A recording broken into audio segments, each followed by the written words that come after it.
a little bit. Yes. All right, you guys, welcome. We're so glad that you're here. We'd like it if you would drop into the chat, tell us who you are and where you're coming in from. So that'll help us get you used to using the chat, because we're going to use that quite a bit tonight while we talk about healthy workplace boundaries, which are super important. Karen from New Jersey, thanks for being here. We super appreciate it. And I am here. My name is Jamie, and I am helping out with moderating this webinar. So I'm here if you guys have any questions along the way. And I'm here from Greenville, South Carolina. We've got Nancy from New York, Whitney from Colorado, Letitia from Fort Lauderdale, Caitlin from Richmond, Virginia. Welcome, you guys. We are so glad that you are here. Rebecca, are you in Denver? Yes, I'm in Denver. Excellent. So for those of you guys who don't know, I'm going to introduce Rebecca in just a minute, but we're going to do some housekeeping real quick.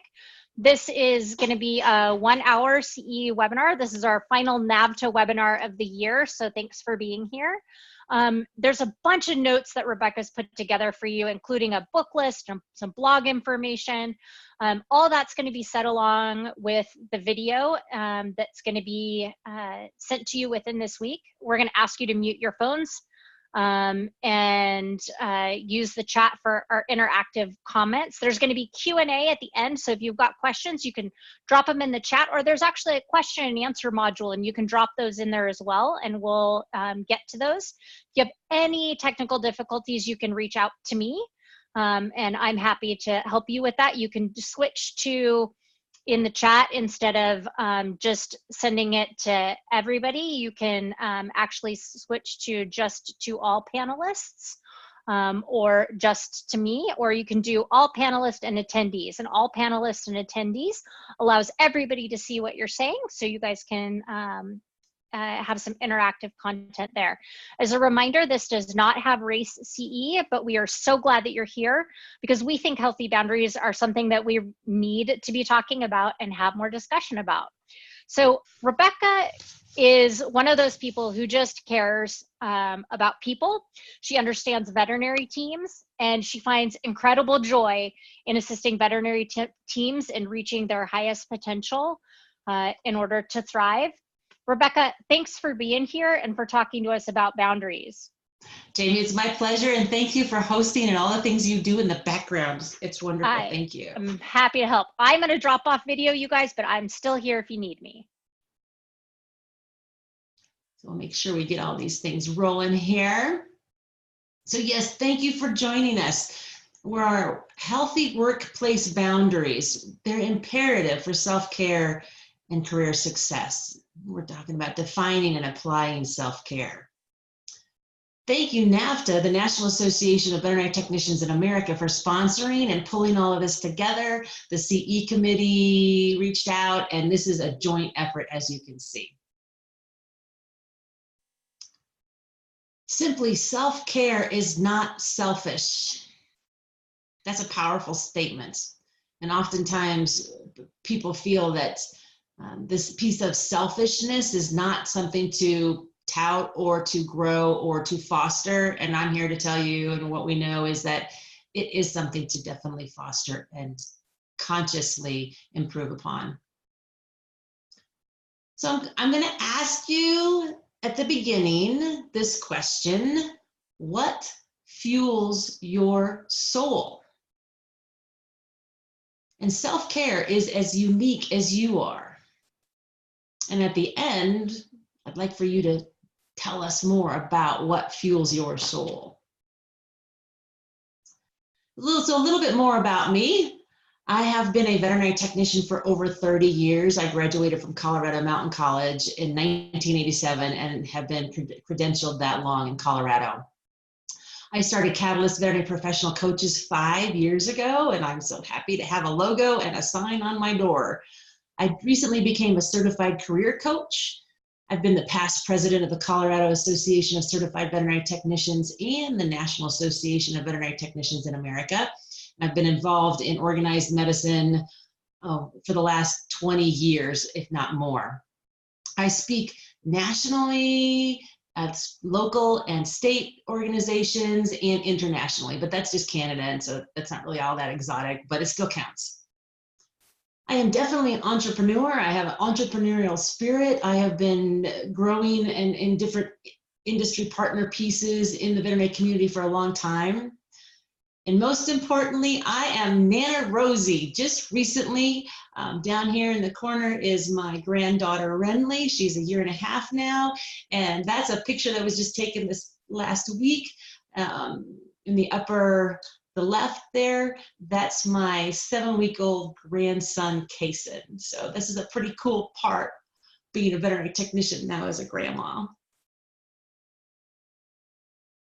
I'm also on the well-being task force for NAVTA, and I think that's important too. We do have a task force that is rolling out blogs and other information, and I will give you information on how to contact NAVTA at the end.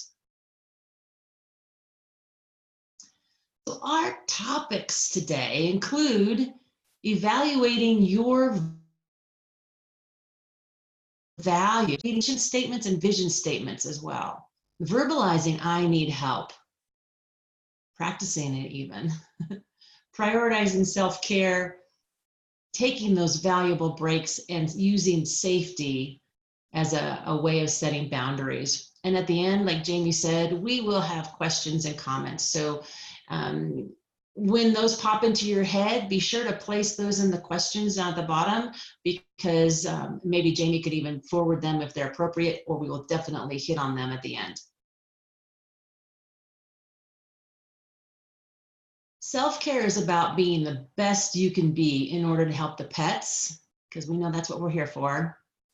The pet parents and your coworkers. This is that self piece where you think, oh, taking care of myself is selfish. No, taking care of yourself allows for you to have that full cup in order for you to do all the things you need to do.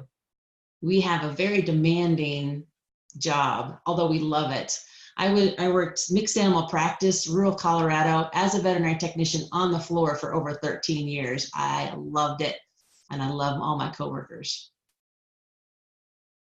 So yes, practicing self-care at home is important, and practicing self-care at work is also important, equally important. This is a picture of a recent workshop that I did at a veterinary hospital here in the Denver area. We were talking about professionalism and self-care. This veterinary hospital felt it was important for their team, all of them, to close down the hospital for 2 hours and have a conversation around this. That's pretty incredible. They take it very seriously. Moving into this idea of evaluating your values. What are your core values? Life doesn't have to be perfect to be wonderful. Isn't that a ticket? We know that oftentimes people that are drawn to the veterinary community are perfectionists. And yet, perfection is a bit of an illusion. Having that perfect family, an illusion. Having that perfect job, we know has to have some give and take to it. The perfect children, the perfect this, the perfect that, the list goes on. And yet, that is something that's a moving target that is very difficult to ever achieve. But what we can do, and what these 2 young women are doing in a workshop we recently gave, is have a vision for your future. Identifying those values, vision, and mission statements. Does that look like fun? You may have heard about doing vision boards and things like that. Well, you can do that too for your team. So this young lady here was very happy to explain what she put on her vision board. But oftentimes, clarity in your career or life's passion may elude you simply because you are unable to give time and energy to the creation of personal values, vision, and mission. That's what we're going to focus on for a little while. So you may think that this idea for values, vision, and mission is only for corporates and hospitals and businesses. Well, I'm here to tell you that that's not the truth. equally important, if not even more so, for you to have those guiding principles, and it is worth defining them as soon as possible. So I'm going to give you some examples of my values, vision, and mission. Now, keep in mind, I started creating mine when my son is 30 now. And I think he was probably around 16. So that was 14 years ago is when I first started dabbling in this idea of values, vision, and mission. I was working with Dr. Karen Smith. Her and I would do projects together. We wrote books together and all of these things. And even out of her book, Team Satisfaction Pays, she offered this idea of personal values, vision, and mission. So here's mine as examples. I'm just giving you this as examples. So I value relationships, huge on my list. I value the opportunity to be creative, like this. Problem solving, sustainable, meaning that I have enough resources for me to live and for me to reach what my vision is here. And courage. I value courage. I am a risk taker like none other.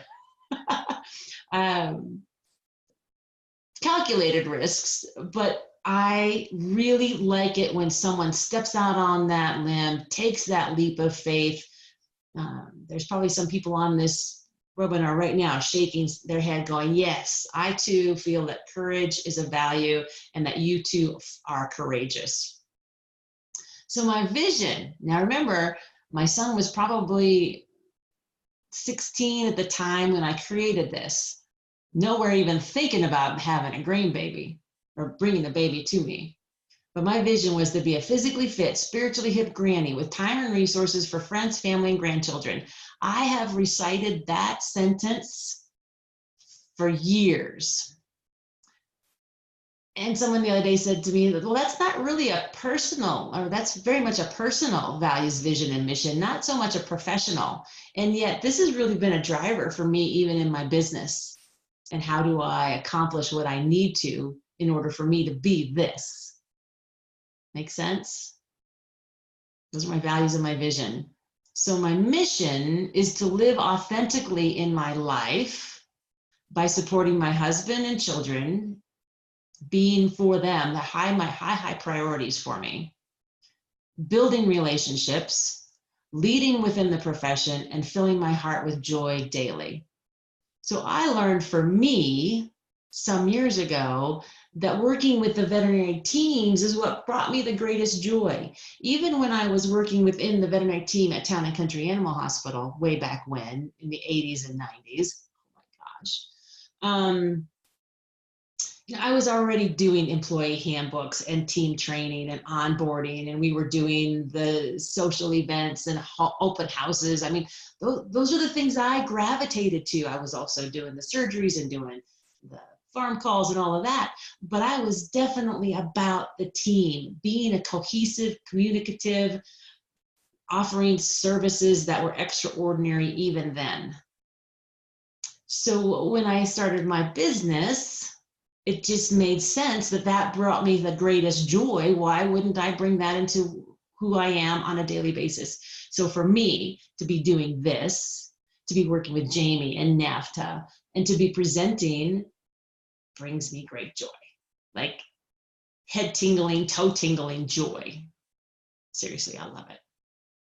So what for you in your day brings you joy?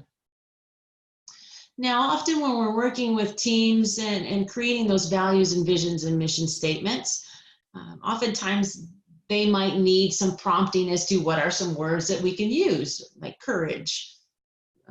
This is a random list. Oftentimes respect is almost always on definitely a team's list, but personally, most people want to be respected. They want to be trusted. They want to know that they're secure within their place on the team. That they're getting a paycheck. Those are all good things. That they want to be recognized and appreciated. Appreciation is a huge value that most people have. It's actually a core value for us. So these are just some words that you might be able to use when identifying your values. So here we go. Our first chat, which everybody, it looks like people are chatting and able to type in there. So tell me in your chat, and Jamie will tell me what's being posted, examples of your values. What do you value within your day, personally and professionally?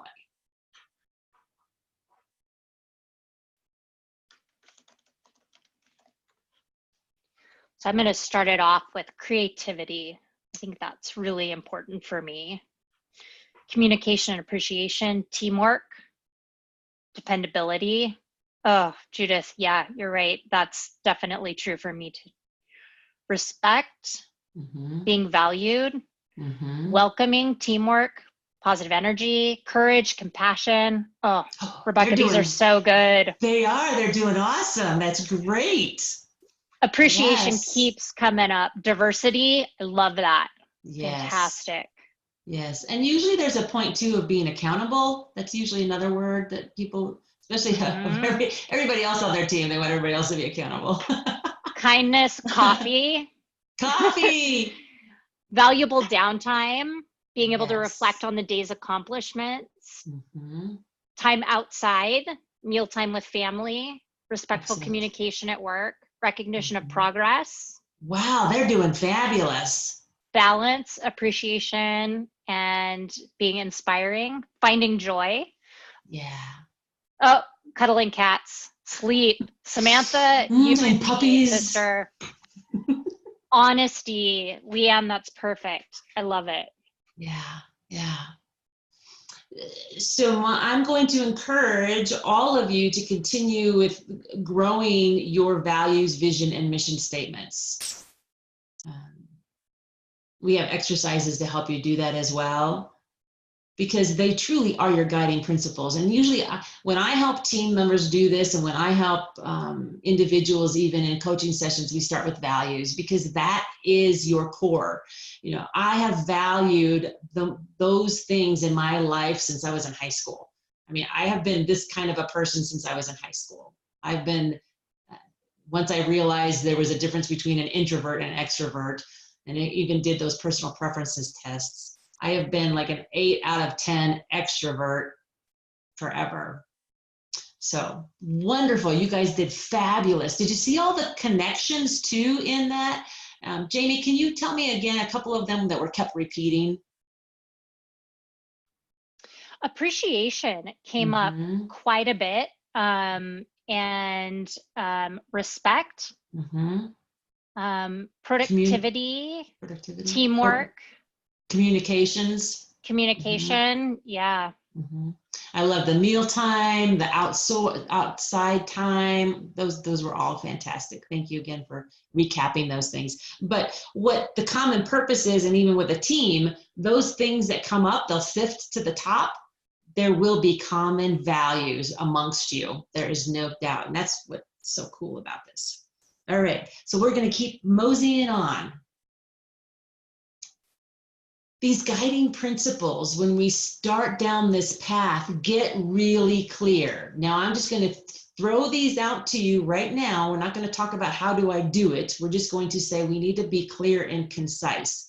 Someone already said mealtime with their family. Fantastic. Yes, I myself love coffee with my sweetheart in the morning, and mealtime, typically, we didn't get it tonight because I get to meet with you guys, and that's, don't tell them, but that's a high priority. But family time after 6, like be concise. Maybe 3 to 15 minute workouts each week, good number. You know, that you want to attend church or maybe even community events, 2 per month. See how these are very defined. Get clear when you start doing your values, vision, and mission statements. Becoming a homeowner in 2020. That the practice I was at the other day, there was a kennel assistant, technician assistant person. She was so excited. Her and her husband were purchasing their first home. That was a big deal. Yes, very much needs to be on your values, vision, and mission statements. So moving into this idea of establishing boundaries. I am a firm believer in Steve Covey's 7 Habits of Highly Effective People, and it will be on the book resource list that Jamie sends out. One of the 7 habits is put first things first. Makes sense. Prioritize. A, B, C, 1, 2, 3. Because that's going to help support to say when things yes to things that continue to put you down your path, and gracefully decline when something doesn't. And everybody's like, well, that sounds easy. Yes, it is. I mean, you're being kind of facetious, because most people say, well, it's easier said than done. However, when you have these principles and you're living them, it becomes so much easier. I'm going to show you some examples in the future. So related to your work, evaluating job duties. Do you have a job description? When was it last updated? Oftentimes a veterinary technician or team member will have their original entry-level job description. Well, 3 years later, they've exceeded majority of those duties, and now they've got 10, 15 other things on top of it, and now the veterinarian or manager wants to put something else on it. I feel establishing boundaries, a great place to go with this is having an updated, appropriate job description.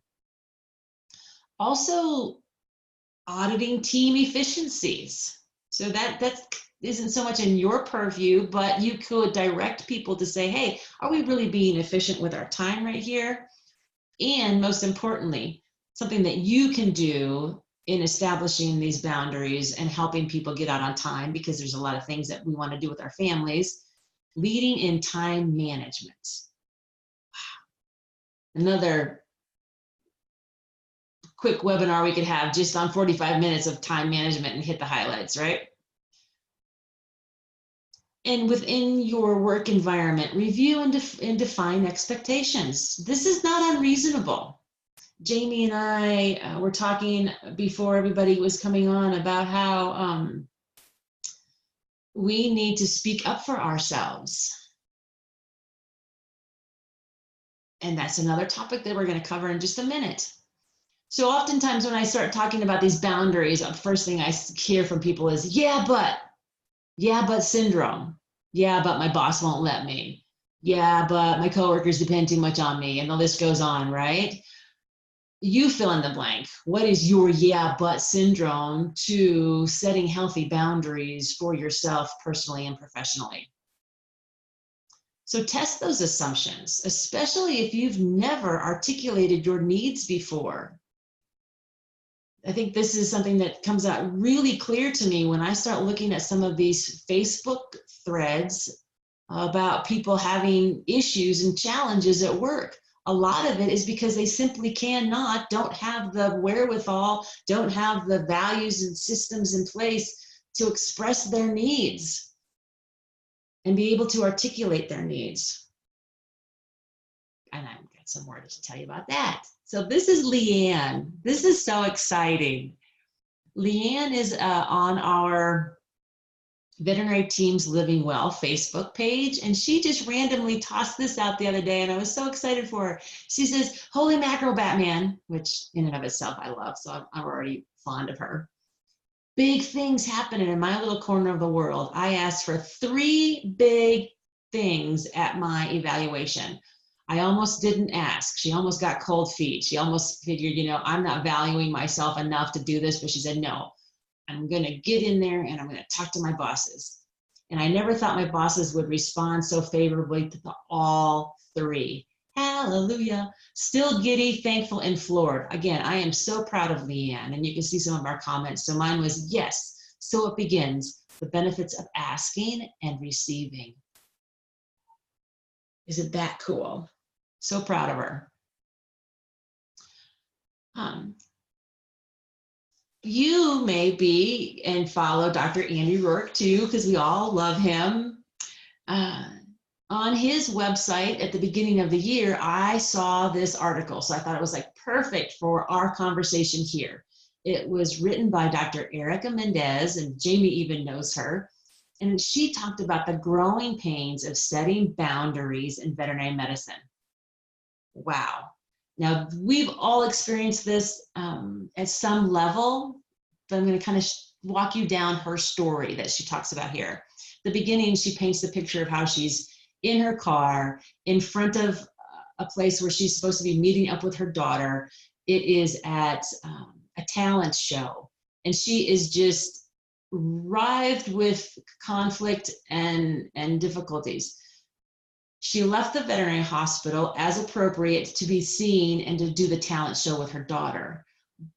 But in order for her to do that, she left behind a patient and a client that she was very fond of. And that patient was actually being euthanized. So this is a heart-wrenching story, and yet all of us have been there before. But it also goes on to say how she's been establishing these boundaries, and it's tough. You know, we're up there shaking our finger, you need to have boundaries, but we're not telling people how difficult it is to have boundaries. I remember one time I was speaking with a veterinary technician, and we were talking about her sphere of influence as friends. And she knew in order for her to reach where she needed to go in her career, a lot of those friends were not going to be following her there. And that was a really difficult thing for her to do, is to say, I have to let go of some of these friendships for whatever reasons. And I supported her in that. And some months later, she said, Rebecca, that was the most difficult yet the best thing I had ever done. So back to Erica's story, she actually goes on and says how she introduced her boundaries and what she was doing and why to her team. So I was so proud of her. So she helped talk to her team and say, hey, I need to leave on time as close as possible. How many will you raise your hand? Like, right, I'm there too. And sometimes she realized too that she was off the floor trying to get reports done and everything. So she would put her headphones on, and that was kind of like her symbol to her team that says, I'm here, but I'm not here. I'm trying to wind down. Perfectly clear. That's wonderful. It's a signal to say, hey, I'm officially off calls. I'm not answering questions, and they need to be directed elsewhere. Healthy boundary. It's okay. So that she also said, you know, leaving work at work, great boundary. So she explained that she's not going to take the phone calls, that she's not going to respond to the texts and emails, and that she knows when she's off, she's off. Now think about this, and I've helped veterinary teams see this often as well. You are supported by a great team. You know, I've worked with veterinarians that could not let their cases go, possibly because they didn't trust or feel that other people on the team would be offering that level of care. Well, I'm here to tell you, yes, they do. We hire teams to support that level of care for our veterinary practice.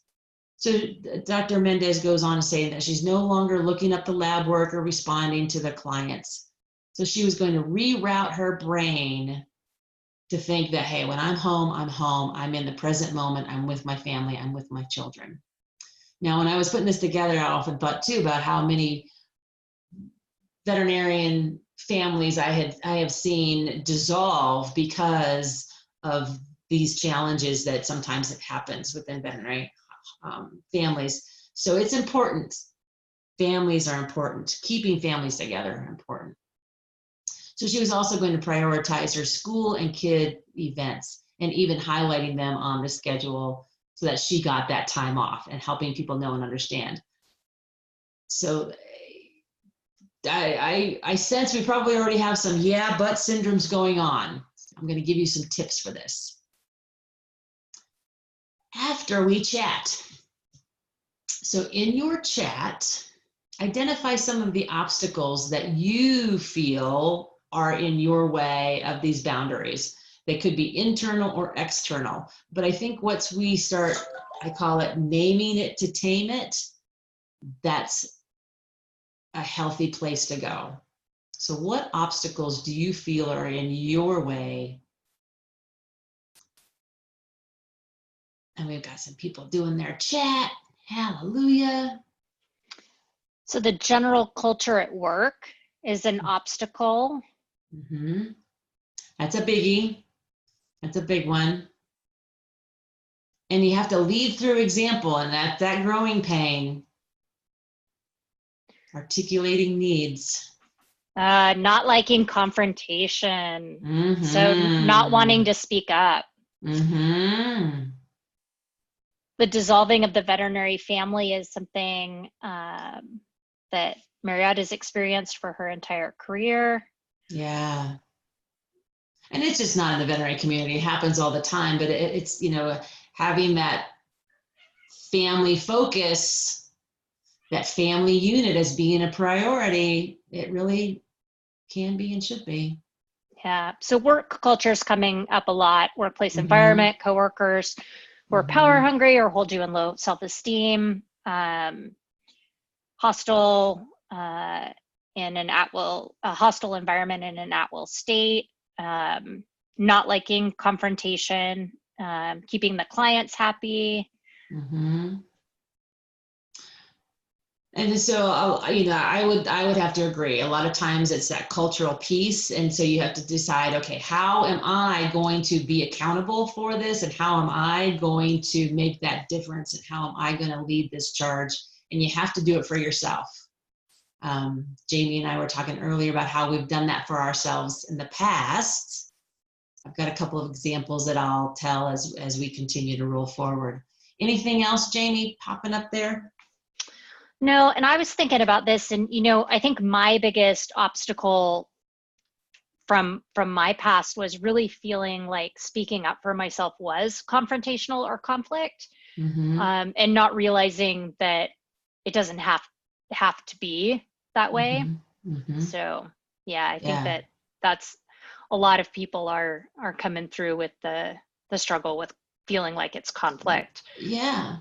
And one of the programs that's most requested for our teams is courageous conversations. How do we help team members have courageous conversations where we know it's uncomfortable? We know that a lot of times it's like, I don't want to hurt their feelings. Well, it's important for you to express your feelings because there's probably a lot of other people having the similar feelings and having the similar challenges. And so once that open conversation and an open dialogue and that safety starts with low risk conversations to higher risk conversations, you get better at it. Avoiding conflict does not work. Avoiding conflict for all of these reasons just makes it worse. So helping our team members step into courageous conversations is how I phrase it, helps everybody. So we'll talk a little bit more about that in these tips. We've Excellent. got a couple more that came through about struggling with putting themselves first and not being able to share their ideas. Yeah, and sharing ideas is definitely a place for innovation.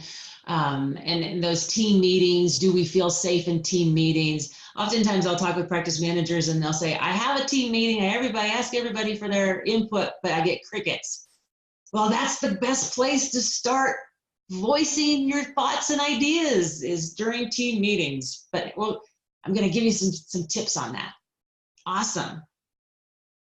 So we're going to have 4 tips to get you started down this path. And there's so much more to this. I mean, we're hitting this at such a high level. Basically, there's a lot of self-awareness here and confidence building and knowing that you are valuable and you have got to speak up for yourself.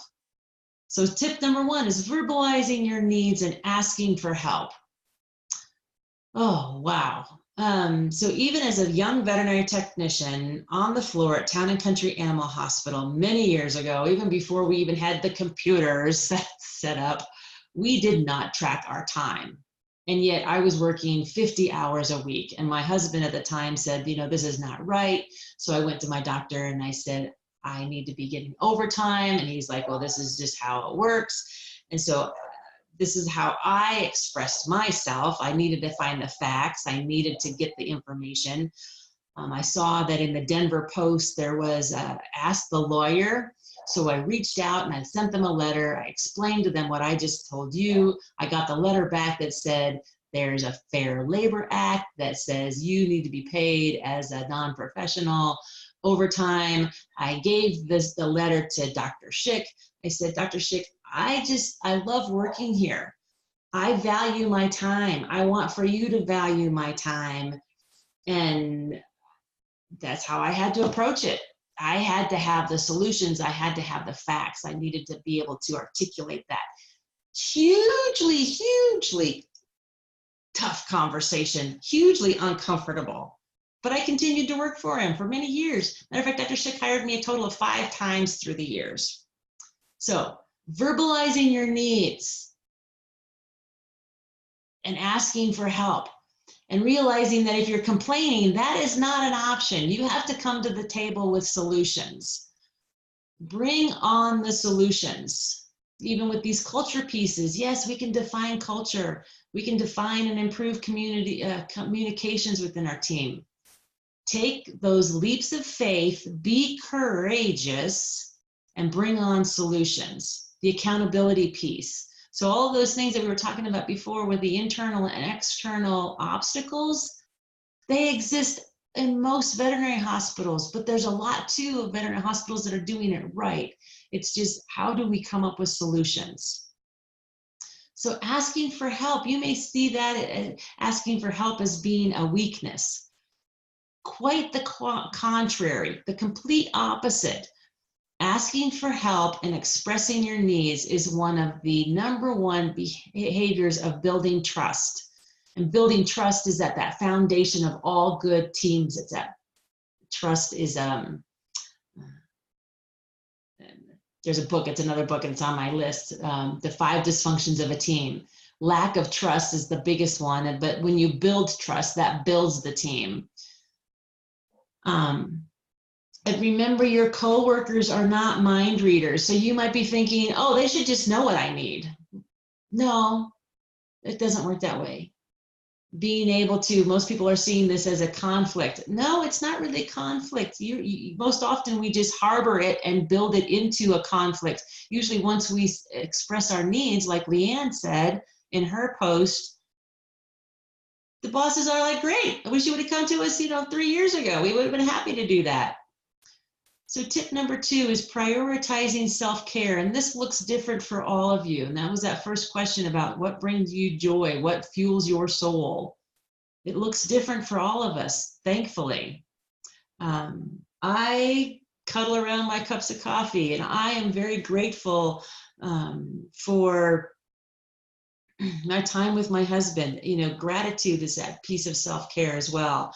I have to tell you, when I travel, I carry bubble bath with me everywhere I go because my time is in my bubbles.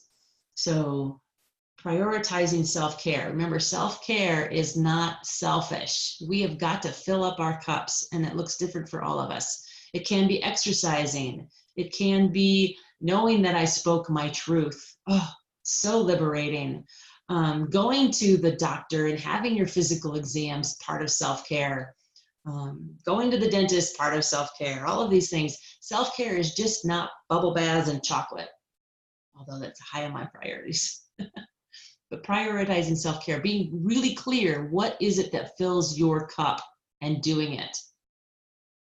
So taking valuable breaks. I work with veterinary teams all the time. They're telling me, oh my gosh, we're just so busy, we don't have time for the breaks. Well, I'm here to tell you that when you're prioritizing boundaries, this is definitely one within your veterinary practice. Not to say, and it's a law in most states to get your lunch breaks. The other piece of that pie is that you leave with your lunch with you. So sack lunch, leftovers, going out and purchasing lunch all the time is very expensive. And to be honest, more calories than you need. But think ahead, take your breaks, take your valuable breaks. Be vigilant in this one. When I managed Parker Center Animal Hospital, I called myself the lunch Nazi. As the practice manager, I made sure that their shifts all got rotated through and that they all got their lunch. That was my job. I valued the fact that they got their breaks, fueled their bodies, got off the floor for a little while. So the other priority is safety, whether that is shielding yourself when you're taking your x-rays, making sure you have all your gowns on and your collars on and whatever is required within your state to do that. If you have fractious animals, using safety as definitely a place for establishing those healthy boundaries at the workplace. This is a veterinary team that I was helping. They were starting to have a lot of back challenges. So I went in, and you see this stuffed animal here. We talked about how do we lift animals and how do we properly use our backs, and safety is important. Use it as a boundary, placing boundaries. Jamie will be sending you out this graph, this infographic, and you can share it. And I even have a printable piece that doesn't use up so much ink, but you can cut it off and give it to everybody. So it talks about maintaining a full cup, setting and maintaining these boundaries, and using even this is a catalyst for your conversations during your team meetings, honoring your personal values, keeping things into perspective. So this is a tool that you can have for your team meetings. Start that cultural shift. Because courageous conversations offer a lesson regardless of the outcome. It's not the conflict. Most often, again, it's a perceived conflict. There's usually not a conflict in it. You just think there is one. Practice articulating your needs.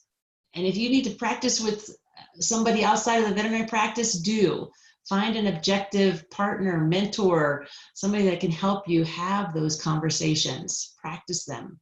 And the solutions, equally important. Remember that there's this strength in these three powerful words of I need help. And oftentimes I need help is seen as a vulnerability, and that can be scary, but it's pure, as this says.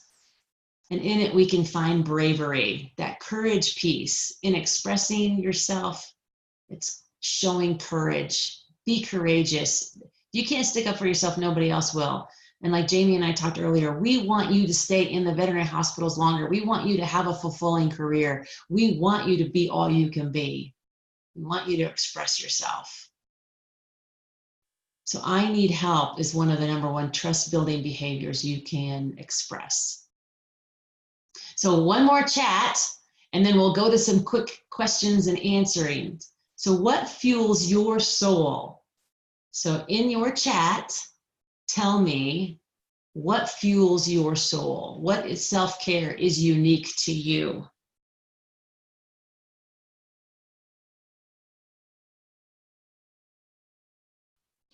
We've got dance and music, reading, art and creativity, walking my dog, exercise, chocolate, peace and quiet, naps, sunshine, their chihuahua, travel, reading, Good. outdoors, movies, kayaking, horseback. Wow, we got a lot there. Active. Good. Okay, I'm going to lapidary. I don't know what that is. Leanne, you're going to tell me what that is. We've got Reiki, yoga, meditation, being present in the moment, reading, floating. Wonderful. We've got some night, Reiki. walking the dogs. We got some Reiki practitioners. How awesome is that? The whole energy piece. Ooh, I love it. Chakras, yes. Self-awareness. Oh, rock collecting. Rock collecting. Oh, that's what that is. Yes. Studying animal behavior, stepping outside, taking a breath of fresh air. Yes. So more for riding horses. Yes, riding horses. This is a lower risk conversation. So when I help teams, I work with them and we talk about how, let's start with these lower risk conversations. What brings you joy? What fuels your soul? What, we have an activity that personal preferences. Where do you want, what drink do you have in the morning? It gets really fun. That's a lower risk conversation, but it helps you build that trust in order for you to have the higher risk conversations later. So all good stuff. You guys did fantastic. Way to go. Little hearts, yay. So capping what we've been talking about, healthy work boundaries, identifying, and I'm encouraging you to physically write out your values, vision, and mission statement and then share them. The power of sharing, taking thought to word to deed, and sharing people and sharing them and letting them know why you're doing what you're doing. put first things first, read Steve Covey's 7 Habits of Highly Effective People, all-time favorite classic. Verbalize your needs. I need help. Provide solutions, equally important. When I managed Town and Country and Parker, I was like, I understand you have challenges. When you come to me and we want to talk about it, bring your solutions, because that's where we have to go. I'm very solution oriented, as you saw in my values. Prioritize self-care. Do these things. Share them. Take valuable breaks. Be safe in prioritizing and setting these healthy boundaries. So thanks to NAVTA, I told you I would give you some information on them. You are encouraged to become a NAVTA member if you're not, the National Association of Veterinary Technicians in America. That's their website, www.navta.net. You can reach out to them and learn more at info@navta.net. And you can reach and find me on Instagram. We have a bi-monthly e-newsletter. We call it the Chronicles. And please join us on Veterinary Teams Living Well. I think even some of the folks that are here tonight are actually from my Veterinary Teams Living Well site. Hi, folks. And then you can reach out. You can find us at Get Catalyst at catalyst.pc.com. All right. So you guys have this. We powered through a lot of information. We hit things at a very high level. I can't fix all of these things in your veterinary practice in 40 minutes, but we can start the conversation. And I'm encouraging you to be courageous in your conversations as well. Jamie, what kind of questions or comments do we have from our folks? Well, we've got some, thank you so much for such an awesome conversation. Yes, those links are going to be emailed to you with all that information. We've got a question that I think is really good, and it's a real open and it's a real raw question. So the question is, how do I know what I need? Yes. Ask yourself that. What do I need? I have some self-assessments I could send out, right? So what do I need? I need to sleep well. I need to have water. I mean, get really basic, because then it just kind of flows. I need to be paid appropriately. I need to feel appreciated. I need to walk home and have a decent meal at night. I mean, let's just start that. Just let it flow, because once you start it, it just comes. And write things down. Hugely powerful exercise to write things down. But Jamie, I'll send you a self-assessment as well, so people can have this self-assessment piece. That is perfect. Where can people go to see where you're speaking next? Oh, thanks anybody who asked that question. Woo! On our Catalyst website, catalystvetpc.com, there's actually an upcoming events page. I know at the first of the year, I'll be at the Western Veterinary Conference. I will be at a New Orleans live veterinary practice news. They're having a program in New Orleans in a couple weeks. But thank you for asking. I don't know if it was you, Jamie, or somebody else, but thank you. It was not. And can you also, you had contact information up on the previous page, was that right? Yeah, if you'll, and so we've got the question, are you on LinkedIn? Yes. Okay, so you can look up Rebecca Rose on LinkedIn and find her there. And we've got a great question about, when you really think things aren't going to change, what's your opinion on leaving to go to another facility that better fits your values, vision, and mission?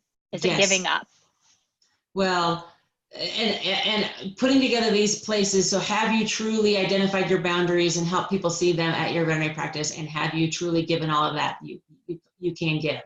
Now, what I do suggest is that most people can make what I don't like list about what I don't want in my next career, or what I don't want at my next hospital. Let that go. Focus on creating and being very clear about what I do want at my veterinary hospital, right? So those are the make or breaks when you interview at the next place. And I'm not telling everybody to bail where you're at right now. No, that's not the point. but like having been married a couple times myself, what we want is to say, I know this didn't work for me last time. This is what I want, and these are my desires and needs in my next career or next relationship. Does that make sense? Yep, absolutely. That's a great way to look at it. So what resources do you recommend for staff that's dealing with bullies, and potentially even that being the owner of the practice at work? Very tough, very tough. So it's that whole cultural shift place. And unfortunately, the owners are those leaders, and oftentimes they don't even realize what they're doing. They don't even realize how they're sabotaging their team. So it's helping them through courageous conversations to see that, saying, I need to have a heart-to-heart with you. Can we meet next Tuesday for 45 minutes? I mean, like, I've done that before, and I've used those words. I need to have a heart-to-heart with you. And then I statements. I'm feeling this. I see this. I'm experiencing this. Not you are unable to do these things as the leader of this practice. It's difficult. It's complex, but there are ways to do it. And read these books. I'm going to give you some great resources. There's so many resources out there that's, how do you want to do that? And how are you showing up as well? Equally important, because oftentimes we put the label on the owner and the bullying and all those things, and not to say that that's not true, because I've felt it and seen it, but what role am I playing in this as well? I have found that to be so true. In all of those situations, there's definitely room for improvement on my part, especially in my responses. So thanks for bringing that up. Yeah. And so the next kind of question to that is it worth confronting? She's saying yes, it will. It's worth confronting it. So yeah, absolutely. Here's a great book, and it's not in the book. It's not in the book list. I read it when I was going through my first divorce. It was called "Feel the Fear and Do It Anyway." Fabulous book. So this was 20 some years ago, but I highly recommend it. Feel the fear and do it anyway. I mean, your heart's pounding and you know it's the right thing to do, and you're doing it, and you're speaking your truth, and it's truthful, and it's you, and it's raw. It's okay. So one of our attendees asked a really tough question. So they're in a situation where they've got an owner of the practice that gives advice that they don't agree with. So things like, in order to fix house soiling, they need to use physical punishment. And they're really struggling with that, and they feel like it's not their place to talk to them about it. So what are your thoughts there, Rebecca? Well, it's more important for you to have that difficult conversation than to leave that practice. It's important for you, again, for your truth and what you feel about and how you see that. And you don't do it in front of a client. You don't do it in front of other team members. You have to do that one-on-one. Say, I'm struggling with this. This is what I'm having a difficult time with. Can you tell me why? Can you tell me more about the reasons that's why you're giving that advice? I need to know so I can support you and feel more comfortable in that. See how it's I statements versus you're offering bad advice. Yeah, that's a great way to approach it. Thank you for answering that. I know that was tough for that person to put that out there. So thank you for doing that and being brave. That's the first step. Feel the fear and do it anyway. I love that. That's a great book, and it's a great motto. And practice, right? So the other thing too is ask somebody outside of your hospital that you feel can give you objectively some kind of feedback, and then practice that conversation. Practicing makes progress, because too, when you're verbalizing that, you might think, oh, maybe this isn't really what I'm experiencing or how this is being played out. and find somebody that's not going to focus on it and agree with you all the time, but can really help you objectively look at that situation. I got really good advice in therapy on this. Mm-hmm. And it was to start with low value targets. And Mm-hmm. so when someone asks you what you want for dinner or what you want for lunch, instead of saying, I don't care, answer the question. Yeah. And start there. And that was a huge turning point for me to be able to go Mm-hmm. into other situations and say, this is what I need or what I want. Mm-hmm. Yep, it's practice. And it's not like it's not like we wake up every morning and say, oh, who can I piss off today and what kind of conflict can I step in today? No, it's not that at all. It's once you get a few uncomfortable conversations under your belt and you realize I learned from it, we grew through it, I actually got some progress made in it, you get more confident in it. Again, it's not that you're going out and creating the conflict so you can step into it, but you do get better at it. Absolutely. Well, Rebecca, as always, it is so fantastic getting to talk to you and listen to you talk about how to set healthy boundaries and be better in practice. It is always a pleasure. I want to thank NAVTA again. If you have any questions about NAVTA, please go ahead and email info@navta.net. You are going to get a ton of resources from Rebecca. They're going to come from me, so I'll get those out to you guys in the next 48 hours. And we're going to do a replay. So if you missed anything, don't worry about it. If you want to pass this on to your coworkers, they can watch it as well. So we want to thank you guys so much for being here, and we hope you guys have a great evening and a great holiday season. Thank you. Thanks, everybody. Thank you, Jamie. You're so welcome. Have a great night, you guys.